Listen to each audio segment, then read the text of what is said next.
അസ്സലാമു അലൈക്കും വറഹ്മത്തുള്ളാഹി തആല വബറകാതുഹു. ബിസ്മില്ലാ അസ്സലാത്തു വസ്സലാമു അലാ റസൂലില്ലാ വഅലാ ആലിഹി വസഹ്ബിഹി അജ്മഈൻ.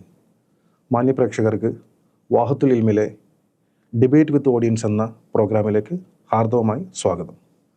ഇൻഷാ അള്ളാഹ് ഈ പ്രോഗ്രാം നിങ്ങൾക്കറിയാവുന്നതുപോലെ തന്നെ ഈ ചാനലിൽ നടക്കുന്ന ഓരോ പ്രോഗ്രാമിനോട് അനുബന്ധമായി നിങ്ങൾ എഴുതി ചോദിക്കുന്ന ഓരോ ചോദ്യത്തിന് പ്രമാണബദ്ധമായ മറുപടി നൽകുകയാണ്. ഇൻഷാ അള്ളാഹ് പുതിയൊരു എപ്പിസോഡിലേക്ക് നമ്മൾ കടക്കുകയാണ്. മാന്യപ്രേക്ഷകർ ഒരിക്കൽ കൂടി സ്വാഗതം ചെയ്യുന്നു.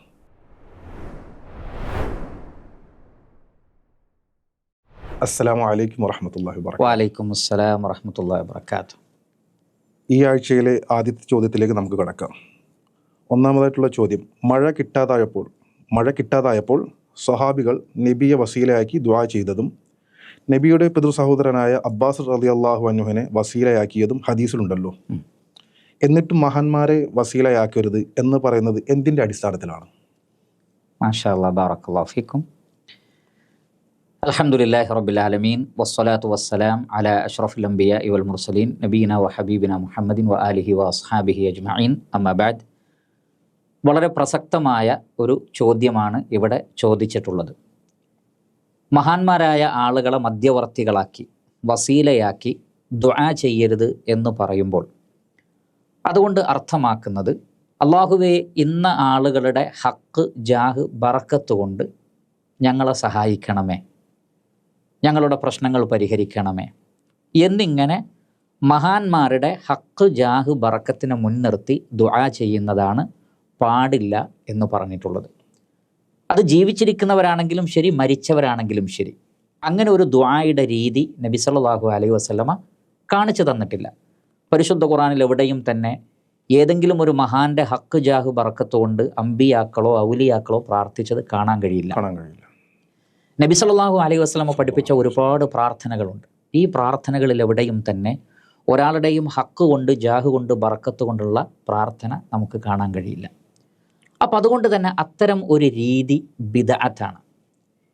ഇനി ഒരാൾ വിശ്വസിക്കുന്നത് ഇങ്ങനെ മഹാന്മാരുടെ പേര് പറഞ്ഞുകൊണ്ട് അവരെ മുൻനിർത്തി ചോദിച്ചാൽ അള്ളാഹു തരാൻ നിർബന്ധിതനായിത്തീരുമെന്ന് വിശ്വസിച്ചാൽ അത് ശിർക്കുമായി.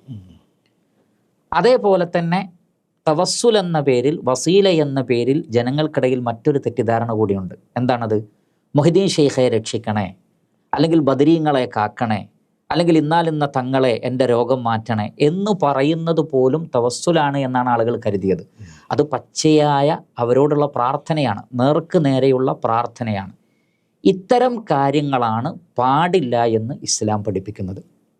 എന്നാൽ ഇവിടെ പറയപ്പെട്ട രണ്ട് സംഭവങ്ങൾ, ഈ രണ്ട് സംഭവങ്ങളിലുമുള്ളത് എന്താണ്? ജീവിച്ചിരിക്കുന്ന പ്രവാചകനോട് അല്ലെങ്കിൽ ജീവിച്ചിരിക്കുന്ന ഒരു സ്വഹാബിയോട് അവർക്ക് വേണ്ടി പ്രാർത്ഥിക്കാൻ ആവശ്യപ്പെടുകയാണ്. ഇത് ഇസ്ലാം വിലക്കിയ കാര്യമല്ല. നബിമാർ ജീവിച്ചിരിക്കെ ആ സമൂഹത്തിന് വേണ്ടി പ്രാർത്ഥിക്കാൻ ഒറ്റപ്പെട്ട വ്യക്തികളും സമൂഹവും പ്രവാചകന്മാരോട് ആവശ്യപ്പെട്ടിട്ടുണ്ട്, പ്രവാചകന്മാർ പ്രാർത്ഥിച്ചിട്ടുണ്ട്. അപ്പോൾ നബി സല്ലല്ലാഹു അലൈഹി വസല്ലമ ജീവിച്ചിരുന്ന കാലഘട്ടത്തിൽ മഴ കിട്ടാതായപ്പോൾ നബിയോട് അവർ പ്രാർത്ഥിക്കാൻ വേണ്ടി പറഞ്ഞിട്ടുണ്ട്. നബി സല്ലല്ലാഹു അലൈഹി വസല്ലം ദുആ ചെയ്തിട്ടുണ്ട്. അതേപോലെ തന്നെ അവർക്ക് നമസ്കാരത്തിന്, മഴയ്ക്ക് വേണ്ടിയുള്ള പ്രത്യേക നമസ്കാരമുണ്ട്, അതിന് നേതൃത്വം നൽകിക്കൊണ്ട് നബി സല്ലല്ലാഹു അലൈഹി വസല്ലമ നമസ്കരിക്കുകയും അവർക്ക് വേണ്ടി പ്രാർത്ഥിക്കുകയും ചെയ്തിട്ടുണ്ട്. നമുക്കും ഇത് മാതൃകയാക്കാം. നാം നമ്മുടെ നാടുകളിൽ മഴയില്ലെങ്കിൽ നമുക്ക് മഴയ്ക്ക് വേണ്ടി പ്രാർത്ഥിക്കാം. നല്ല മനുഷ്യന്മാരെന്ന് നമുക്ക് തോന്നുന്ന ആളുകളോട് ദുആ ചെയ്യാൻ ആവശ്യപ്പെടാം, അവരെ ഇമാമിയങ്ങളാക്കി നിർത്താം. അത് ഇസ്ലാം വിലക്കുന്നില്ല. എന്ന് മാത്രമല്ല, ഇതിൽ വളരെ വലിയൊരു തെളിവ് ചോദ്യകർത്താവ് തന്നെ നമ്മുടെ മുന്നിൽ തന്നിട്ടുണ്ട്. എന്താണത്? അബ്ബാസ് ബിൻ അബ്ദുൽ മുത്തലിബ് റളിയല്ലാഹു അൻഹുവിനെ കൊണ്ട് അവർ മഴയ്ക്ക് വേണ്ടി തേടിയില്ലേ? എന്തുകൊണ്ട് നബി അവർ ഉപയോഗപ്പെടുത്തിയില്ല? കാരണം നബി സല്ലല്ലാഹു അലൈഹി വസല്ലമ മരണപ്പെട്ടതിന് ശേഷം അവർ നബിയുടെ ഹക്ക് ജാഹ് ബറക്കത്ത് കൊണ്ട് തേടിയില്ല. അത് അനുവദനീയമായിരുന്നെങ്കിൽ മരിച്ചാലും പ്രശ്നമില്ല, മരിച്ചവരും ജീവിച്ചിരിക്കുന്നവരും ഒരുപോലെയാണെങ്കിൽ നബിയെ മാറ്റി നിർത്തിയിട്ട് സ്വഹാബികൾ മറ്റൊരു സ്വഹാബിയെ പിടിക്കുമോ? അവർ ഒരിക്കലും ചെയ്യില്ല. കാരണം അള്ളാഹുവിൻ്റെ റസൂലിനേക്കാൾ ശ്രേഷ്ഠതയുള്ള വേറെ ആരാണുള്ളത്? അതുകൊണ്ട് തന്നെ സ്വഹാബികൾ നമുക്ക് മനസ്സിലാക്കി തരുന്നത്, ജീവിച്ചിരിക്കുന്ന സന്ദർഭത്തിലാണ് അവരോട് ദുആ ചെയ്യാൻ ആവശ്യപ്പെടേണ്ടത്, അവരെ വസീലയാക്കേണ്ടത്. അതുകൊണ്ട് തന്നെ റസൂലുള്ളാഹി സ്വല്ലല്ലാഹു അലൈഹി വസല്ലം മരണപ്പെട്ടപ്പോൾ അവർ ജീവിച്ചിരിക്കുന്ന അബ്ബാസ് ബിൻ അബ്ദുൽ മുത്തലിബ് റളിയല്ലാഹു അൻഹുവിനെയാണ് മഴയ്ക്ക് വേണ്ടി നമസ്കരിക്കാൻ ഇമാമാക്കിയത്. അതിൽ നിന്ന് തന്നെ വ്യക്തമാണ് ജീവിച്ചിരിക്കുന്നവരും മരിച്ചവരും ഒരുപോലെയല്ല. അപ്പോൾ നമുക്ക് പറയാനുള്ളത്, പ്രിയപ്പെട്ട സഹോദരങ്ങളെ, ജീവിച്ചിരിക്കുന്ന നബിമാരോടോ അല്ലെങ്കിൽ ജീവിച്ചിരിക്കുന്ന നല്ല മനുഷ്യന്മാരോടോ നിങ്ങൾ ഞങ്ങൾക്ക് വേണ്ടി പ്രാർത്ഥിക്കണം, അല്ലെങ്കിൽ മഴയ്ക്ക് വേണ്ടിയുള്ള പ്രാർത്ഥനയിൽ നിങ്ങൾ ഇമാമായി നിൽക്കണം തുടങ്ങിയ കാര്യങ്ങൾ പറയുന്നതിന് ഇസ്ലാമിൽ യാതൊരു വിലക്കുമില്ല. എന്നാൽ മരിച്ചുപോയ ആളുകളോട് നേർക്ക് നേരെ വിളിച്ചു പ്രാർത്ഥിക്കുക, അല്ലെങ്കിൽ ഹക്ക് ജാഹ് ബറക്കത്ത് കൊണ്ട്, ഇന്നാലിന്ന ഷെയ്ഖിൻ്റെ ഹക്ക് ജാഹ് ബറക്കത്ത് കൊണ്ട് ഞങ്ങളെ സഹായിക്കണമേ എന്ന് പറയുക, ഇത്തരം രീതികളൊക്കെ ബിദ്അത്തും ശിർക്കുമാണ്. നബിയോ സ്വഹാബികളോ കാണിച്ചു തന്നിട്ടില്ല. അപ്പോൾ വിഷയത്തെ കൃത്യമായി വേർതിരിച്ച് മനസ്സിലാക്കണമെന്നാണ് മാന്യ പ്രേക്ഷകരോട് ആവശ്യപ്പെടാനുള്ളത്. ബാറക്കല്ലാഹു ഫീക്കും. വഇയ്യാക്കും. അടുത്ത ചോദ്യത്തിലേക്ക് ഇൻഷാ അല്ലാഹ് നമുക്ക് കടക്കാം. രോഗികളെ അള്ളാഹു ഭക്ഷിപ്പിക്കുകയും കുടിപ്പിക്കുകയും ചെയ്യുന്നു എന്ന് ഹദീസിൽ ഉണ്ടല്ലോ. അള്ളാഹു എങ്ങനെയാണ് അവർക്ക് ഭക്ഷണം നൽകുന്നത്? രോഗികളെ ഭക്ഷണപാനീയങ്ങളിൽ നിന്ന് സംരക്ഷിക്കണം എന്ന് ഹദീസിൽ പറയുന്നു. എങ്ങനെയാണ് അവരെ സംരക്ഷിക്കേണ്ടത്? മാഷാ അല്ലാഹ്, ബാറക്കല്ലാഹു ഫീക്കും.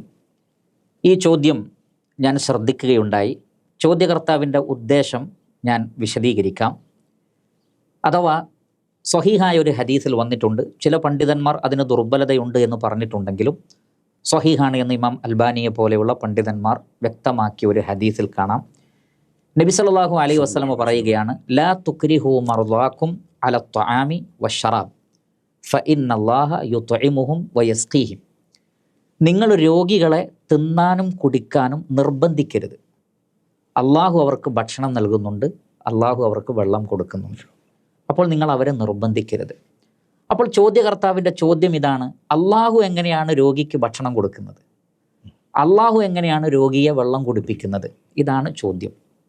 അതിനുള്ള ഉത്തരം ഈ ഹദീസ് വളരെ വ്യക്തമായ ഒരു കാര്യം നമുക്ക് പഠിപ്പിച്ചു തരികയാണ്. മാത്രമല്ല നബി സല്ലല്ലാഹു അലൈഹി വസല്ലമ പ്രവാചകനാണ് എന്നതിൻ്റെ ഒരു തെളിവ് കൂടിയാണിത്. ഇവിടെ ഉദ്ദേശിക്കുന്നത്, നമുക്കറിയാം, ഒരാൾ രോഗിയായി തീരുമ്പോൾ അയാളുടെ സാധാരണ നിലക്കുള്ള ശാരീരിക അവസ്ഥയല്ല ഉണ്ടാവുന്നത്. ശരീരത്തിൽ ഒരുപാട് മാറ്റങ്ങൾ ഉണ്ടാകും. പ്രത്യേകിച്ചും ആ വ്യക്തിയുടെ ദഹന പ്രക്രിയയെ രോഗം ആദ്യം ബാധിക്കുന്നത് പലപ്പോഴും അയാളുടെ വയറിനെയാണ്. അതുകൊണ്ട് തന്നെ ശരീരത്തിനറിയാം എന്തൊക്കെ ഭക്ഷണം വേണം, എന്തൊക്കെ ഭക്ഷണം വേണ്ടതില്ല എന്ന് ശരീരത്തിനറിയാം. അതനുസരിച്ചാണ് രോഗികൾ ഭക്ഷണത്തോട് താല്പര്യം കാണിക്കുന്നത്. ഇത് അല്ലാഹു സുബ്ഹാനഹു വതആല നിശ്ചയിച്ച സംവിധാനമാണത്. അതാണ് അള്ളാഹുവാണ് അവരെ കുടിപ്പിക്കുന്നത്, അള്ളാഹു ആണ് അവരെ ഭക്ഷിപ്പിക്കുന്നത് എന്ന് പറയാൻ കാരണം ശരീരത്തിൽ ഒരുപാട് സ്റ്റോറേജുകൾ ഉണ്ട് എന്നാണ്. ഭക്ഷണത്തിൻ്റെ സ്റ്റോറേജുകൾ എന്ന് പറഞ്ഞാൽ അതിൻ്റെ ഊർജ്ജവും മറ്റും സ്റ്റോർ ചെയ്യുന്ന ഒരുപാട് സ്ഥലങ്ങൾ ശരീരത്തിലുണ്ട്. ഒരാൾ ഭക്ഷണം കഴിക്കാതിരുന്നാൽ പോലും ഈ സ്റ്റോറേജിലുള്ള ഭക്ഷണം, ഊർജം, അത് സ്വാംശീകരിക്കാൻ ശരീരത്തിന് കഴിവുണ്ട്. കൂടുതൽ ഭക്ഷണം അങ്ങോട്ട് പോയാൽ അത് രോഗിക്ക് ഉപദ്രവകരമായി തീരുകയാണ് ചെയ്യുന്നത്. മാത്രമല്ല, നാമൊക്കെ ശ്രദ്ധിച്ചിട്ടുണ്ടാകും, ഒരു ആരോഗ്യമുള്ള ഒരാൾക്ക് ഭക്ഷണം കഴിക്കാതെ വെള്ളം കുടിക്കാതെ അധിക നേരം നിൽക്കാൻ കഴിയില്ല. എന്നാൽ നിങ്ങൾ രോഗികളെ നോക്കൂ, ദിവസങ്ങളോളം ഭക്ഷണം കഴിക്കാതെ വെള്ളം കുടിക്കാതെ അവർ കിടക്കുന്നത് കാണാം. ഇതൊരു ആരോഗ്യമുള്ള ആൾക്ക് കഴിയുന്നല്ല. എന്തുകൊണ്ടാണ്? ആ ഒരു അവസ്ഥയിൽ ആ ശരീരത്തിൽ പ്രത്യേക മാറ്റങ്ങൾ ഉണ്ടാകുന്നു. ശരീരത്തിന് ആവശ്യമായ ഊർജം സ്വാംശീകരിക്കുവാനുള്ള എല്ലാ സംവിധാനങ്ങളും ബോഡിയിൽ അല്ലാഹു സുബ്ഹാനഹു വതആല ചെയ്തു വെച്ചിട്ടുണ്ട്. ഇതാണ്, അള്ളാഹുവാണ് അവർക്ക് ഭക്ഷണം കൊടുക്കുന്നത്, അള്ളാഹുവാണ് അവരെ കുടിപ്പിക്കുന്നത്. അതുകൊണ്ട് രോഗി വേണ്ട എന്ന് പറഞ്ഞാൽ അയാളെ നിർബന്ധിപ്പിച്ച് തീറ്റിപ്പിക്കാൻ പാടില്ല. പ്രത്യേകിച്ചും പൂർവ്വകാലഘട്ടങ്ങളിൽ അത്യാധുനിക സംവിധാനങ്ങളൊന്നുമില്ലല്ലോ. അതുകൊണ്ട് രോഗിയുടെ ശരീരത്തിന് ആവശ്യമായ ഭക്ഷണം ഏതാണ്, വെള്ളം ഏതാണ് എന്ന് കൃത്യമായ പഠനം നടത്തി ടെസ്റ്റ് ചെയ്ത് കൊടുക്കാനുള്ളൊരു സംവിധാനം അക്കാലഘട്ടത്തിലില്ല. അതുകൊണ്ട് തന്നെ നിർബന്ധിച്ച് ഭക്ഷണം കൊടുത്തതിൻ്റെ പേരിൽ മരണം സംഭവിക്കുന്ന, രോഗം മൂർച്ഛിക്കുന്ന അവസ്ഥകൾ അന്നുണ്ടായിരുന്നു. അതുകൊണ്ടാണ് പ്രവാചകൻ പറഞ്ഞത്, രോഗി വേണ്ട എന്ന് പറഞ്ഞാൽ നിങ്ങൾ നിർബന്ധിക്കരുത്. അത് ശരീരം റിക്കവർ ആകുമ്പോൾ ശരീരം അതിനനുസരിച്ച് ഭക്ഷണം എടുത്തുകൊള്ളും. എന്നാൽ ഇന്നത്തെ ഒരു സാഹചര്യത്തിൽ ഡോക്ടർമാർ പഠനം നടത്തിയിട്ട് പറയുകയാണ്, ഇന്ന ഭക്ഷണം രോഗിക്ക് നിർബന്ധമാണ്, ഇല്ലെങ്കിലാണ് അപകടമുണ്ടാവുക എന്ന് പറഞ്ഞാൽ അപ്പോൾ കൊടുക്കാം. കാരണം ഇവിടുത്തെ വിഷയം രോഗിക്ക് ഗുണകരമാണോ അല്ലേ എന്നുള്ളതാണ്. അപ്പോൾ രോഗിക്ക് ഉപദ്രവം ഉണ്ടാക്കുമെന്ന് വ്യക്തമായ പഠനത്തിൻ്റെ അടിസ്ഥാനത്തിൽ ഡോക്ടർമാർ പറയുകയാണ്, ഇന്ന ജ്യൂസ് അല്ലെങ്കിൽ ഇന്ന ഭക്ഷണം, ഇന്ന പാനീയം രോഗിയുടെ ശരീരത്തിൽ എത്തേണ്ടതുണ്ട് എന്ന് പഠനത്തിൻ്റെ അടിസ്ഥാനത്തിൽ അവർ പറഞ്ഞാൽ നമുക്ക് ചെയ്യാം. അതല്ലാത്ത നിലക്ക് ചെയ്യാൻ പാടില്ല. അപ്പോൾ ഇവിടെ അള്ളാഹു അവർക്ക് കുടിക്കാൻ കൊടുക്കുന്നുണ്ട്, അള്ളാഹു അവരെ ഭക്ഷിപ്പിക്കുന്നുണ്ട് എന്ന് പറഞ്ഞാൽ അതിനുള്ള സംവിധാനം ബോഡിയിൽ അള്ളാഹു സുബ്ഹാനഹു വ തആല ചെയ്തു വെച്ചിട്ടുണ്ട് എന്നാണ് അതിൻ്റെ അർത്ഥം. പിന്നീട് രണ്ടാമതൊരു ചോദ്യം അതിലുണ്ടല്ലോ, അതൊന്ന് വായിക്കൂ. അതായത് രോഗികളെ ഭക്ഷണപാനീയങ്ങളിൽ നിന്ന് സംരക്ഷിക്കണം എന്ന് ഹദീസിൽ പറയുന്നുണ്ട്. അതെങ്ങനെയാണ് സംരക്ഷിക്കേണ്ടത്? മാഷാ അല്ലാ. ഒരു പക്ഷേ ഈ ഹദീസിലുള്ളത് രോഗികൾക്ക് നിങ്ങൾ ചില ഭക്ഷണങ്ങൾ രോഗികൾ ആവശ്യപ്പെട്ടാലും നൽകരുത് എന്നാണ്. ആ ചോദ്യത്തിൻ്റെ അടിസ്ഥാനവും പ്രേക്ഷകർക്ക് മനസ്സിലാക്കി തരാം.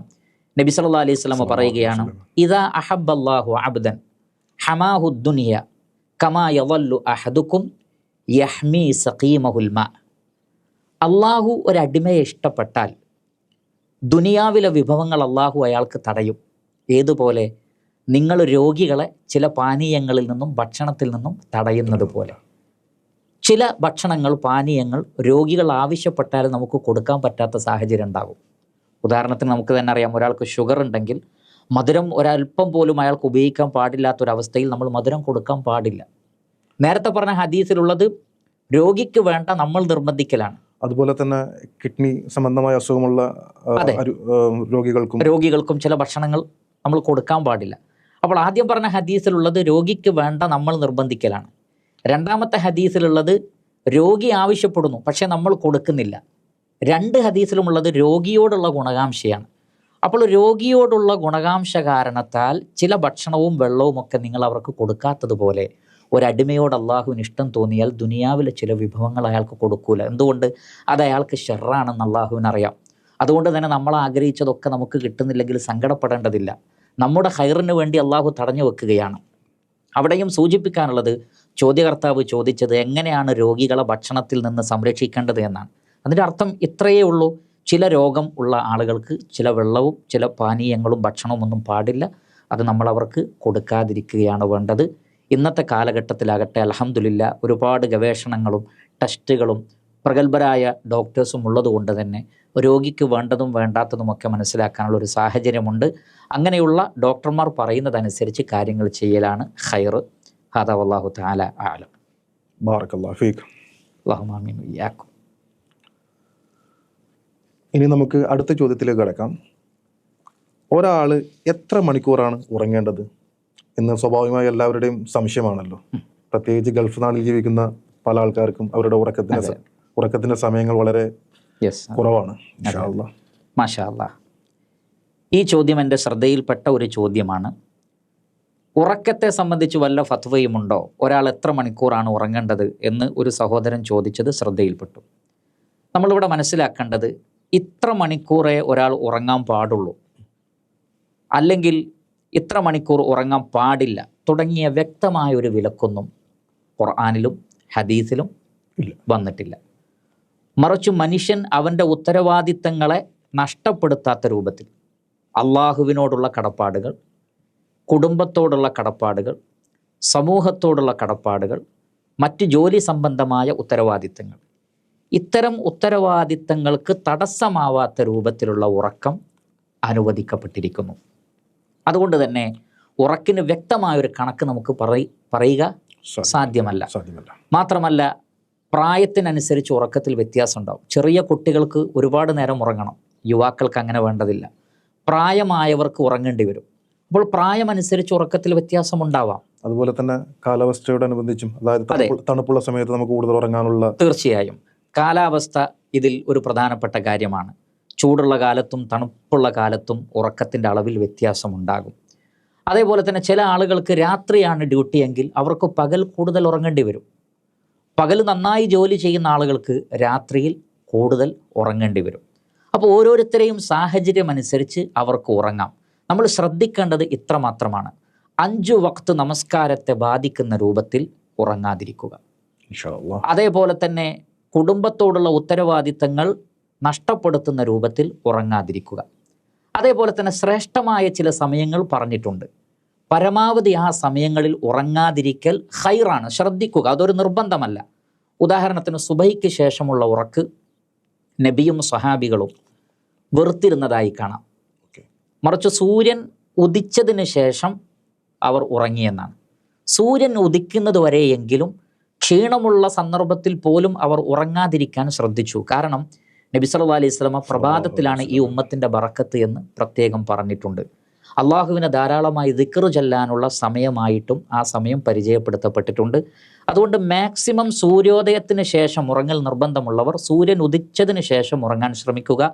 എന്നാൽ പലപ്പോഴും രാത്രിയൊക്കെ വലിയ ജോലി ചെയ്ത ആളുകൾക്ക് സുബഹി നമസ്കാരം കഴിഞ്ഞ ഉടനെ തന്നെ ഉറങ്ങണമെന്നുണ്ടെങ്കിൽ അവർക്ക് ഉറങ്ങാം, അതിൽ തടസ്സമില്ല. ഇതേപോലെ തന്നെയാണ് അസറിന് ശേഷമുള്ള ഉറക്കവും. അത് നല്ലതല്ല, ഖൈറല്ല, നിർബന്ധിതാവസ്ഥയിലാവാം, ബുദ്ധിക്കും അത്തരം ഉറക്കുകൾ ബാധിക്കും എന്ന് ചില പഠനങ്ങൾ തെളിയിച്ചിട്ടുണ്ട്. അതേപോലെ തന്നെ നബി സല്ലല്ലാഹു അലൈഹി വസല്ലമ ഇശാ നമസ്കരിക്കാതെ മഗ്രിബിന് ശേഷം ഉറങ്ങുന്നതിനെ വെറുത്തിട്ടുണ്ട്. പ്രവാചകൻ പറഞ്ഞിട്ടുണ്ട്, നിങ്ങൾ ഇശാ നമസ്കാരത്തിന് ശേഷമേ ഉറങ്ങാൻ പാടുള്ളൂ, കാരണം ആ നമസ്കാരം അത് നഷ്ടപ്പെടാൻ കാരണമായി തീരും. അപ്പോൾ ഇത്തരം സന്ദർഭങ്ങൾ ശ്രദ്ധിക്കുക. പകൽ സമയത്തുള്ള ഉറക്ക് നമുക്കറിയാം, പരിശുദ്ധ ഖുർആനിൽ അല്ലാഹു സുബ്ഹാനഹു വ തആല പറഞ്ഞത് വമിൻ ആയാതിഹി മനാമുക്കും ബില്ലൈലി വന്നഹാർ, രാത്രിയും പകലുമുള്ള നിങ്ങളുടെ ഉറക്കം അള്ളാഹുവിൻ്റെ ദൃഷ്ടാന്തത്തിൽപ്പെട്ടതാണ്. അപ്പോൾ രാത്രി ഉറങ്ങാം, പകലും ഉറങ്ങാം. രാത്രി ഉറങ്ങാനുള്ളതും പകലിന് അധ്വാനിക്കാനുള്ളതും എന്ന് ഖുർആനിൽ ധാരാളം സ്ഥലങ്ങളിൽ പറഞ്ഞിട്ടുണ്ട്. തെളിവ് പറയേണ്ട ആവശ്യമില്ലാത്ത വിധം പൊതുവേ അങ്ങനെയാണ്. എന്നാൽ പകൽ ഉറങ്ങേണ്ടവർക്ക് ഉറങ്ങാം. അതിന് പ്രവാചകൻ പറഞ്ഞത് ഖൈലൂല എന്നാണ്. ഖൈലൂല എന്നാൽ ഉച്ച സമയത്തുള്ള ഉറക്കമാണ്. അതൊന്നുകിൽ ളുഹാ നമസ്കാരത്തിന് ശേഷം ളുഹർ വരെയുള്ള സമയം ഉപയോഗപ്പെടുത്താം, അല്ലെങ്കിൽ ളുഹർ കഴിഞ്ഞ് അസർ വരെയുള്ള സമയം. ഉച്ചയുറക്ക് നല്ലതാണെന്നും പിശാചുക്കൾ ഉച്ചയുറക്കം ഉറങ്ങാറില്ല എന്നും അതുകൊണ്ട് നിങ്ങൾ ഉറങ്ങണമെന്നും പറയുന്ന ഹദീസ് കാണാൻ കഴിയും. അപ്പോൾ പകൽ ഒരല്പസമയം ഉറങ്ങുന്നത് ഖൈറാണ്. അത് നമ്മുടെ ബുദ്ധിക്കും ഉന്മേഷത്തിനുമൊക്കെ അത് നമ്മെ സഹായിക്കും.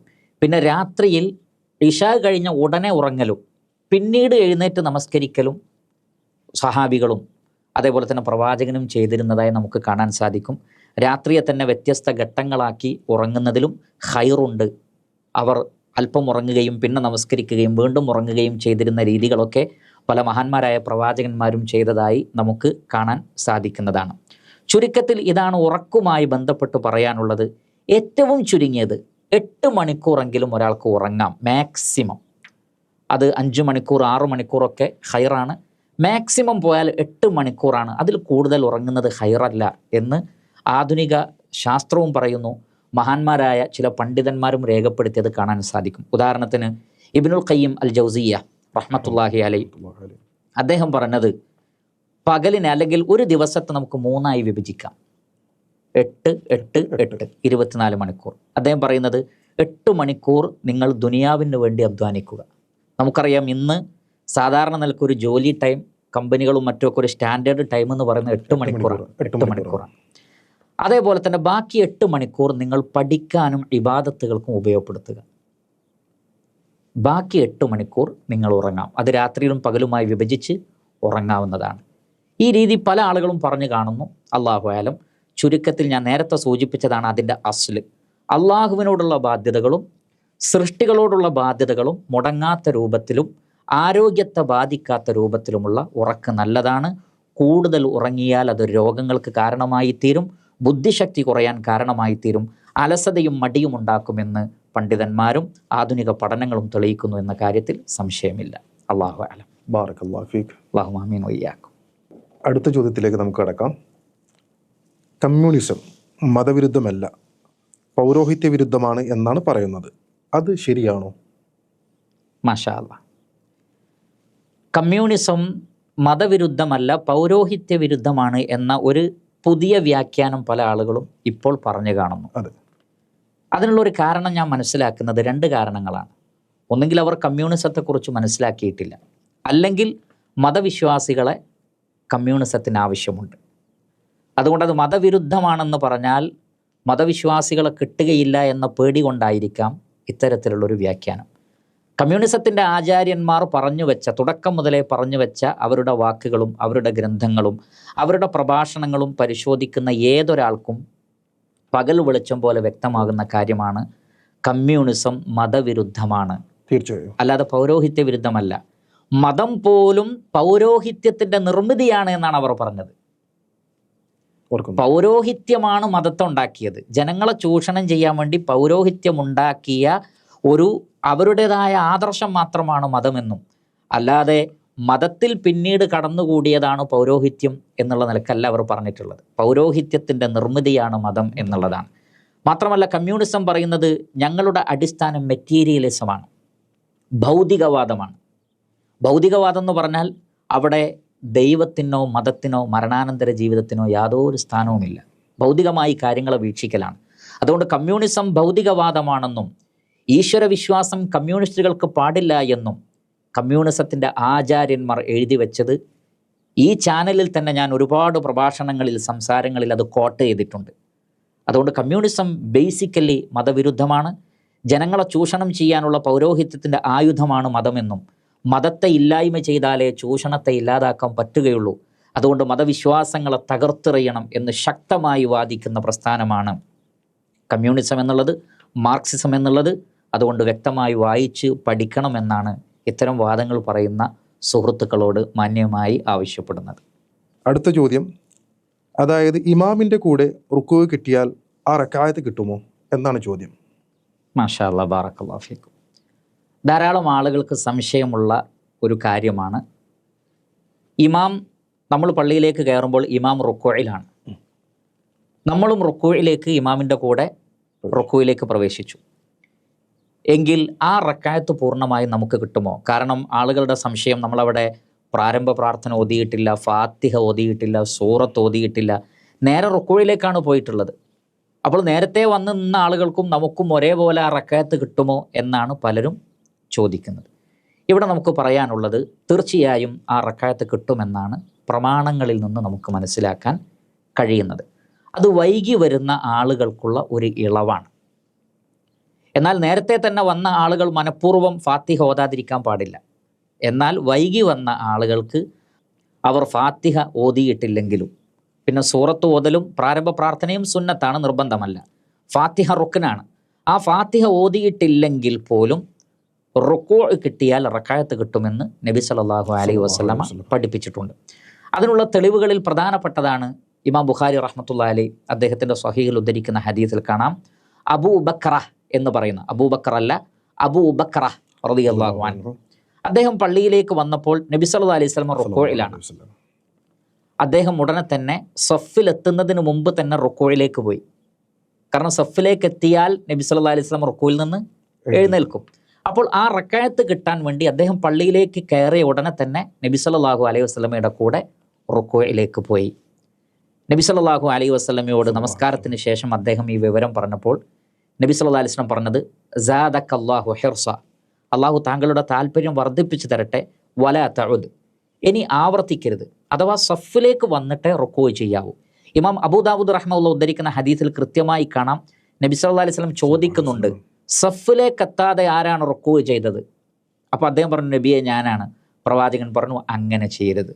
എന്നാൽ ഒരിക്കലും ആ വ്യക്തിയോട് നബി സല്ലല്ലാഹു അലൈഹി വസല്ലം എന്ത് പറഞ്ഞില്ല, താങ്കൾക്ക് റക്അത്ത് കിട്ടിയിട്ടില്ല, റുക്കൂയിലാണ് വന്നത്, അതുകൊണ്ട് ഒരു റക്അത്ത് കൂടി നമസ്കരിക്കണമെന്ന് നബി സല്ലല്ലാഹു അലൈഹി വസല്ലം പറഞ്ഞില്ല. മാത്രമല്ല ആ സ്വഹാബി സഫിലേക്ക് എത്താതെ തന്നെ റുക്കൂയിൽ പോകാനുള്ള കാരണം ആ സ്വഹാബിക്ക് നേരത്തെ അറിയാമായിരുന്നു, റുക്കൂ കിട്ടിയാൽ റക്അത്ത് കിട്ടി. പ്രവാചകൻ അത് തിരുത്തിയിട്ടില്ല. ഇതാണ് ആ വിഷയത്തിലെ ഏറ്റവും പ്രധാനപ്പെട്ട തെളിവ്. മാത്രമല്ല അബ്ദുല്ലാഹി ഇബ്നു മസ്ഊദ് റളിയല്ലാഹു അൻഹു, സെയ്ദ് ഇബ്നു സാബിത്ത് റളിയല്ലാഹു അൻഹു, അതേപോലെ തന്നെ അബ്ദുല്ലാഹി ഇബ്നു ഉമർ റളിയല്ലാഹു അൻ, ഈ സ്വഹാബികളിൽ നിന്നൊക്കെ വളരെ കൃത്യമായി സ്ഥിരപ്പെട്ട കാര്യമാണ്, ഒരാൾക്ക് റുക്കൂ കിട്ടിയാൽ ഇമാമിൻ്റെ കൂടെ റക്അത്ത് കിട്ടുന്നതാണ്. അപ്പോൾ റുക്കൂ കിട്ടിയാൽ റക്അത്ത് കിട്ടും. പക്ഷേ ഇതിന് ചില മാനദണ്ഡങ്ങളുണ്ട്. ഏതൊക്കെയാണ് ആ മാനദണ്ഡങ്ങൾ? അത് നമുക്ക് പരിശോധിക്കാം. അതിൽ ഒന്ന്, ഒരാൾ പള്ളിയിലേക്ക് കയറിക്കഴിഞ്ഞാൽ ഇമാം റുക്കൂയിലാണെങ്കിൽ ആ നമസ്കാരത്തിൽ ചേരുമ്പോൾ തക്ബീറത്തുൽ ഇഹ്റാം നിർബന്ധമാണ്. അല്ലാഹു അക്ബർ എന്ന് പറഞ്ഞുകൊണ്ട് തക്ബീറത്തുൽ ഇഹ്റാം ചൊല്ലിയിട്ട് പിന്നെ അല്ലാഹു അക്ബർ എന്ന് പറഞ്ഞ് റുക്കൂയിലേക്ക് പോകണം. നേരെ റുക്കൂയിലേക്ക് പോയാൽ ആ നമസ്കാരം തന്നെ ബാത്തിലാണ്. കാരണം തക്ബീറത്തുൽ ഇഹ്റാം റുക്നാണ്. അത് ചൊല്ലിയിട്ടില്ലെങ്കിൽ അയാളുടെ നമസ്കാരം സ്റ്റാർട്ടായിട്ടില്ല എന്നാണ് അർത്ഥം. നമ്മൾ നമ്മുടെ അനുഭവത്തിൽ പലപ്പോഴും കണ്ടിട്ടുണ്ട്, അറിവില്ലാത്ത പലരും അവർ നേരെ റുക്കൂയിലേക്ക് പോകുന്നു. അത് തെറ്റാണ്. ആ നമസ്കാരം ബാത്തിലായി പോകും. അതുകൊണ്ട് തക്ബീറത്തുൽ ഇഹ്റാം ചൊല്ലി എന്ന് ഉറപ്പ് വരുത്തണം. തക്ബീറത്തുൽ ഇഹ്റാമിൻ്റെ അല്ലാഹു അക്ബർ എന്നൊരാൾ പറഞ്ഞിട്ട് റുക്കൂയിലേക്ക് പോകുമ്പോഴുള്ള അല്ലാഹു അക്ബർ പറഞ്ഞിട്ടില്ലെങ്കിലും പ്രശ്നമില്ല. പക്ഷേ അതായത് അദ്ദേഹം തക്ബീറുൽ ഇഹ്റാമിലേക്ക് കയറിയിട്ട് അല്ലാഹു അക്ബർ എന്ന് പറഞ്ഞിട്ട് കൈ കെട്ടണം, പൂർണ്ണമായും കെട്ടണം. കെട്ടണം. അതിനുശേഷമാണ് അതിനുശേഷം റുക്കൂയിലേക്ക് പോകണം. ആ റുക്കുയിലേക്ക് പോകുമ്പോൾ അള്ളാഹു അക്ബർ എന്ന് പറഞ്ഞിട്ടില്ലെങ്കിലും കുഴപ്പമില്ല, പക്ഷേ തക്ബീറത്തുൽ ഇഹ്റാം മസ്റ്റാണ്. ഒന്നാമത്തെ കാര്യം അതാണ്. രണ്ടാമത്തത്, നമ്മൾ റുക്കുയിൽ പോകുമ്പോഴും ഇമാം റുക്കുയിൽ തന്നെ ആയിരിക്കണം, ഇമാം എഴുന്നേൽക്കാൻ പാടില്ല. ചില ആളുകൾ ഇമാം പൊന്തുമ്പോഴാണ് റുക്കുയിലേക്ക് പോകുന്നത്, അപ്പോൾ അവർക്ക് റുക്കു കിട്ടിയില്ല. ഇമാമിൻ്റെ കൂടെ തൻ്റെ കൈകൾ കാൽമുട്ടിൽ വെക്കണം എന്നാണ് അബ്ദുല്ലാഹി ഇബ്നു ഉമർ റളിയല്ലാഹു അൻഹു പറഞ്ഞത്. നിങ്ങളുടെ 2 കൈകളും കാൽമുട്ടിൽ വെച്ചിട്ട് ഇമാമിൻ്റെ കൂടെ നിൽക്കാൻ പറ്റിയാൽ ആ റുക്കു കിട്ടും. അതോടൊപ്പം ചില പണ്ഡിതന്മാർ പറഞ്ഞു സുബ്ഹാന റബ്ബിയൽ അലീം എന്ന് ഒരു തവണയെങ്കിലും ഇമാമിൻ്റെ കൂടെ പറയാൻ സാധിക്കണം. അപ്രകാരം ഇമാമിൻ്റെ കൂടെ സുബ്ഹാന റബ്ബിയൽ അലീം എന്ന് ഒരു തവണ പറയാൻ സാധിക്കുകയും തക്ബീറത്തുൽ ഇഹ്റാം ചൊല്ലിയതിന് ശേഷം റുക്കുയിൽ പോവാൻ കഴിയുകയും ചെയ്താൽ അത്തരം സാഹചര്യത്തിൽ ആ റക്അത്ത് കിട്ടുന്നതാണ്. ഇല്ല എങ്കിൽ തക്ബീറത്തുൽ ഇഹ്റാം ഇല്ലെങ്കിൽ നിസ്കാരം തന്നെ ബാത്തിലാകും. നാം റുക്കുയിലേക്ക് പോകുമ്പോഴേക്ക് ഇമാം എഴുന്നേറ്റിട്ടുണ്ടെങ്കിൽ അപ്പോഴും ആ റക്അത്ത് കിട്ടുകയില്ല. ഇതാണ് അതിനെ സംബന്ധിച്ച് മനസ്സിലാക്കുവാനുള്ളത്. അള്ളാഹുവാണ് കൂടുതൽ അറിയുന്നവൻ. ബാറക്കല്ലാഹു ഫീക്കും. അതോടനുബന്ധമായി പറയട്ടെ, ഇനി ആർക്കെങ്കിലും തനിക്ക് റുക്കൂ കിട്ടിയോ ഇമാമിൻ്റെ കൂടെ ഇല്ലേ എന്ന് സംശയമുണ്ടായാൽ അവർ ഉറപ്പുള്ളതിൽ പിടിക്കണം. അവർക്ക് കിട്ടിയിട്ടില്ല എന്ന ധാരണയിൽ അവർ ആ ഒരു റക്അത്ത് കൂടി നമസ്കരിക്കുകയാണ് വേണ്ടത്. എന്നാൽ ഒരാൾക്ക് പൂർണ്ണമായും ഇമാമിൻ്റെ കൂടെ റുക്കൂ കിട്ടിയെന്ന് ഉറപ്പാണ്, ഇമാം എഴുന്നേറ്റിട്ടില്ല, ഇമാമിൻ്റെ കൂടെയാണ്, എങ്കിൽ അയാളെ വസ്വാസ് പിടികൂടേണ്ടതില്ല. ഉദാഹരണത്തിന് അബ്ദുല്ലാഹി ഇബ്നു മസ്ഊദ് റളിയല്ലാഹു അൻഹുവിൻ്റെ കൂടെ മറ്റൊരു സഹാബിയും കൂടി പള്ളിയിലേക്ക് കയറി. രണ്ടാളും റുക്കൂയിലേക്ക് പോയി, അവർക്ക് റുക്കൂ കിട്ടി. എന്നാൽ സലാം വീട്ടിയപ്പോൾ അബ്ദുല്ലാഹി ഇബ്നു മസ്ഊദ് റളിയല്ലാഹു അൻഹുവിൻ്റെ അടുത്തുണ്ടായിരുന്ന ആൾ തനിക്ക് കിട്ടിയിട്ടില്ല എന്ന അർത്ഥത്തിൽ എഴുന്നേൽക്കാൻ നോക്കിയപ്പോൾ അബ്ദുല്ലാഹി ഇബ്നു മസ്ഊദ് റളിയല്ലാഹു അൻഹു അദ്ദേഹത്തെ പിടിച്ചു വെച്ചു. എന്നിട്ട് പറഞ്ഞു, റക്അത്തിൻ്റെ എണ്ണം കൂട്ടണ്ട, താങ്കൾക്ക് കിട്ടിയിട്ടുണ്ട്. അപ്പോൾ ഇത് രണ്ടും ശ്രദ്ധിക്കണം. ഒരാൾക്ക് റുക്കൂ കറക്റ്റ് കിട്ടിയിട്ടുണ്ടെങ്കിൽ പിന്നെയും എഴുന്നേറ്റ് നമസ്കരിച്ചാൽ റക്അത്തിൻ്റെ എണ്ണം കൂടും. എന്നാൽ കിട്ടിയോ ഇല്ലേ എന്ന് സംശയം ഉണ്ടെങ്കിൽ അവരെന്ത് ചെയ്യുക, ഒരു റക്അത്ത് കൂടി എഴുന്നേറ്റ് നമസ്കരിക്കുകയാണ് വേണ്ടത്. അല്ലാഹു അലം. ജസാക്കല്ലാഹു ഖൈർ. ബാറക്കല്ലാഹു ഫീക്. നമുക്ക് അടുത്ത ചോദ്യത്തിലേക്ക് പ്രവേശിക്കാം. ഹജ്ജും ഉംറയുമായി സ്ത്രീകൾക്കുണ്ടാവുന്ന ഒരു സംശയമാണ് ചോദിക്കുന്നത്. മഹ്റമില്ലാതെ സ്ത്രീകൾക്ക് ഉംറയ്ക്ക് പോകാൻ അല്ലെങ്കിൽ ഹജ്ജിന് പോകാൻ പാടുണ്ടോ? മാഷാ അല്ലാഹ്, ബാറക്കല്ലാഹു ഫീക്കും. ധാരാളമായി ചർച്ച ചെയ്യപ്പെടുന്ന ഒരു ചോദ്യമാണിത്. പ്രത്യേകിച്ചും ഇപ്പോൾ ഹജ്ജിൻ്റെ ഉംറയുടെ ഒക്കെ ഒരു സന്ദർഭമാണല്ലോ. മഹ്റമില്ലാതെ, മഹ്റം എന്ന് പറഞ്ഞാൽ ഏറ്റവും അടുത്ത വിവാഹം നിഷിദ്ധമാക്കപ്പെട്ട കുടുംബക്കാരായ പുരുഷന്മാർക്കാണ് ഒരു സ്ത്രീയെ സംബന്ധിച്ചിടത്തോളം മഹ്റം എന്ന് പറയുന്നത്. ഉപ്പ, സഹോദരൻ, മകൻ തുടങ്ങിയിട്ടുള്ള ആളുകൾ. ഇവരില്ലാതെ അന്യ പുരുഷന്മാരുടെ കൂടെ, അതല്ലെങ്കിൽ ആരുമില്ലാതെ മഹ്റം എന്ന് പറയുന്ന ആളുകളില്ലാതെയുള്ള ഒരു യാത്ര അവർക്ക് പാടുണ്ടോ? ഹജ്ജിനും ഉംറക്കും പോകാൻ പാടുണ്ടോ എന്നാണ് ചോദ്യം. വളരെ കൃത്യമായി നബി സല്ലല്ലാഹു അലൈഹി വസല്ലം ആ വിഷയത്തിൽ മറുപടി നൽകിയിട്ടുണ്ട്. മാത്രമല്ല, അത് ഹജ്ജിനും ഉംറക്കും ഉള്ള യാത്രയല്ല, എല്ലാ യാത്രകളും മഹ്റമില്ലാതെ സ്ത്രീകൾക്ക് പാടില്ലാത്തതാണ്. ഇമാം ബുഖാരി ഉദ്ധരിക്കുന്ന ഹദീസിൽ നമുക്ക് കാണാൻ സാധിക്കും, നബി സല്ലല്ലാഹു അലൈഹി വസല്ലം പറയുകയാണ്, ലാ തുസാഫിരിൽ മർഅ ഇല്ലാ മഅ ദി മഹ്റമിൻ. ഒരു മഹ്റമിൻ്റെ കൂടെയല്ലാതെ ഒരു സ്ത്രീ യാത്ര ചെയ്യാൻ പാടില്ല. ഒരു സ്ത്രീ മഹ്റമിൻ്റെ കൂടെയല്ലാതെ യാത്ര ചെയ്യാൻ പാടില്ല. അപ്പോൾ ഇത് മൊത്തത്തിലാണ് 80 കിലോമീറ്ററിലധികമുള്ള, അതിനാണ് യാത്ര എന്ന് പറയുന്നത്. അത്രയും ദൈർഘ്യമേറിയ ഒരു യാത്ര ഒരു സ്ത്രീ മഹ്റമില്ലാതെ പോകാൻ പാടില്ല. അപ്പോൾ ഇതെല്ലാ യാത്രക്കും ബാധകമാണ്. ഇത് കേട്ടപ്പോഴാണ് ഒരു സഹാബി എഴുന്നേറ്റ് നിന്നു. നമ്മുടെ വിഷയവുമായി ബന്ധപ്പെട്ട കാര്യം തന്നെയാണത്. ആ സഹാബി എഴുന്നേറ്റ് നിന്നിട്ട് പറഞ്ഞു, അള്ളാഹുവിൻ്റെ റസൂലെ, എൻ്റെ ഭാര്യ ഖറജത് ഹാജ്ജത്തൻ, ഹജ്ജിന് വേണ്ടി പുറപ്പെട്ടിരിക്കുന്നു എന്നാണ്. ഒരു റിവായത്തിലുള്ളത് അവൾ ഹജ്ജ് ഉദ്ദേശിക്കുന്നു, മറ്റൊരു റിവായത്തിലുള്ളത് അവൾ ഹജ്ജിന് വേണ്ടി പുറപ്പെട്ടിരിക്കുന്നു. ഞാനാകട്ടെ യുദ്ധത്തിന് പേര് കൊടുത്തിട്ടുണ്ട്, ഉക്തുതിബുതു ബിഗസ്വതി കദ വ കദ, ഇന്നാലെന്ന യുദ്ധത്തിന് ഞാൻ പേര് കൊടുത്തിട്ടുണ്ട്, അപ്പം എനിക്ക് യുദ്ധത്തിന് പോകണം. ഭാര്യയെ ഞാൻ ഹജ്ജിന് പറഞ്ഞയച്ചിട്ടുണ്ട്. ഒറ്റക്കല്ല, ഒരു ഗ്രൂപ്പിൻ്റെ കൂടെ തന്നെയാണ്. അപ്പോൾ നബി സല്ലല്ലാഹു അലൈഹി വസല്ലമ പറഞ്ഞത്, ഇർജി ഫഹുജ്ജ മഅ ഇംറഅതിക്, മടങ്ങിപ്പോയിക്കോ, എന്നിട്ട് ഭാര്യയുടെ കൂടെ ഹജ്ജ് ചെയ്തോ എന്നാണ് പറഞ്ഞത്. അപ്പോൾ യുദ്ധത്തിന് പേര് കൊടുത്തിട്ട് പോലും അദ്ദേഹത്തോട് അതിൽ നിന്ന് പേര് വെട്ടിയിട്ട് ഭാര്യയുടെ കൂടെ പോവാനാണ് പറഞ്ഞത്. നബി സല്ലല്ലാഹു അലൈഹി വസല്ലം ഒരിക്കലും ചോദിച്ചില്ല ഉത്തരവാദിത്തപ്പെട്ട വേറെ ആരെങ്കിലും ഉണ്ടോ, അല്ലെങ്കിൽ സേഫ്റ്റി ഉണ്ടോ, അങ്ങനെയൊക്കെ ഉണ്ടെങ്കിൽ താങ്കൾ പോകണമെന്നില്ല എന്ന് പറഞ്ഞിട്ടില്ല. മറിച്ച് മഹ്റമില്ലെങ്കിൽ തന്നെ പോകാൻ പാടില്ല എന്ന ഒരു കാര്യമാണ് നബി സല്ലല്ലാഹു അലൈഹി വസല്ലമ പഠിപ്പിച്ചിട്ടുള്ളത്. ധാരാളം ഹദീസുകളിൽ നിന്ന് അത് വ്യക്തമായിട്ടുള്ള കാര്യമാണ്.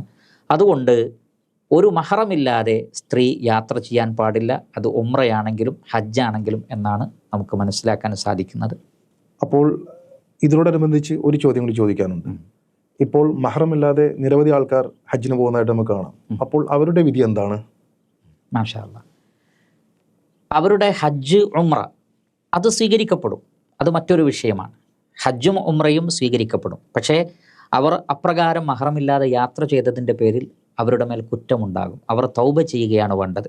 ചില പണ്ഡിതന്മാരൊക്കെ വളരെ സേഫായിട്ടുള്ളൊരവസ്ഥയുണ്ടെങ്കിൽ അതേപോലെ തന്നെ പ്രായം പരിഗണിച്ച്, യുവതികളല്ല പ്രായം ചെന്നവരാണ്, അവർക്ക് പ്രത്യേകിച്ചൊരു പ്രയാസമൊന്നും ഉണ്ടാവില്ല, അപ്പോൾ പ്രായം പരിഗണിച്ചും സേഫായ ഒരു ഗ്രൂപ്പിൻ്റെ കൂടെയാണെങ്കിലും പോയാൽ കുഴപ്പമില്ല എന്ന് പറയുന്ന ചില പണ്ഡിതാഭിപ്രായങ്ങളെ നമുക്ക് കാണാൻ സാധിക്കും.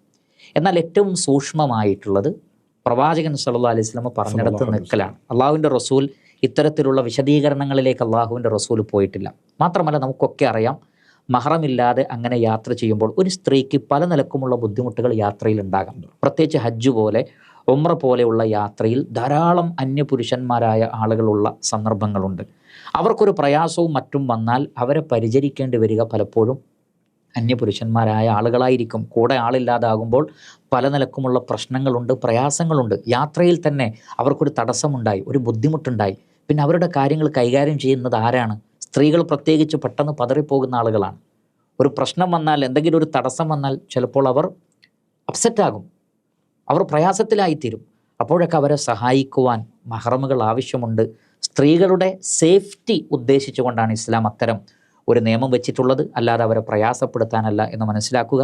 അള്ളാഹുവിൻ്റെ റസൂലിൻ്റെ ചര്യകളെ മുറുകെ പിടിക്കുന്നതിലാണ് എപ്പോഴും ഖൈറുള്ളത്. മറിച്ചുള്ള പണ്ഡിതാഭിപ്രായങ്ങളെ നാം തള്ളിക്കളയുന്നില്ല, അതിനെ നിഷേധിക്കുന്നില്ല. കൂടുതൽ ഖൈർ ഇതാണ് എന്ന കാര്യത്തിൽ സംശയം വേണ്ടതില്ല. ബാറക്കല്ലാഹു ഫീക്കും. മാഷാ അല്ലാഹ്, നമ്മൾക്ക് ധാരാളം ചോദ്യങ്ങൾ ഇനിയും ലഭിച്ചിട്ടുണ്ട്. അത് നമുക്ക് മറ്റൊരവസരത്തിൽ ഉപയോഗപ്പെടുത്താം ഇൻഷാ അല്ലാഹ്. ഇൻഷാ അല്ലാഹ് ഇവിടെ പറഞ്ഞതുപോലെ ധാരാളം ചോദ്യങ്ങൾ വ്യത്യസ്തങ്ങളായ വിഷയങ്ങളിൽ വന്നുകൊണ്ടിരിക്കുന്നുണ്ട്. സമയപരിധിയെ സംബന്ധിച്ച് നിങ്ങൾക്ക് എല്ലാവർക്കും അറിയാം. എന്നാലും ഇൻഷാ അല്ലാഹ് സമയവും സന്ദർഭവും അനുസരിച്ച് അത്തരം ചോദ്യങ്ങൾക്കൊക്കെയുള്ള മറുപടി ഈ ചാനലിലൂടെ നിങ്ങൾക്ക് ലഭിക്കുന്നതാണ്. ഈ പ്രോഗ്രാമുകൾ നിങ്ങൾ ശ്രദ്ധിക്കുകയും മറ്റുള്ള ആളുകൾക്ക് എത്തിച്ചു കൊടുക്കുകയും നിങ്ങളുടെ പ്രധാനപ്പെട്ട സംശയങ്ങളൊക്കെ നിങ്ങൾ ചാനലിൽ കമൻറ്റ് ബോക്സിലൂടെ ചോദിക്കുകയും ചെയ്യണമെന്ന് പ്രത്യേകം ഓർമ്മപ്പെടുത്തുന്നു. അല്ലാഹു സുബ്ഹാനഹു വ തആല നമുക്കെല്ലാവർക്കും ഉപകാരപ്രദമായ അറിവ് വർദ്ധിപ്പിച്ചു തരുമാറാകട്ടെ. വസല്ലല്ലാഹു വസല്ലമ അലാ ഖൈരി ഖൽഖിഹി മുഹമ്മദിൻ വ ആലിഹി വ സ്വഹ്ബിഹി അജ്മഈൻ വൽഹംദുലില്ലാഹി റബ്ബിൽ ആലമീൻ.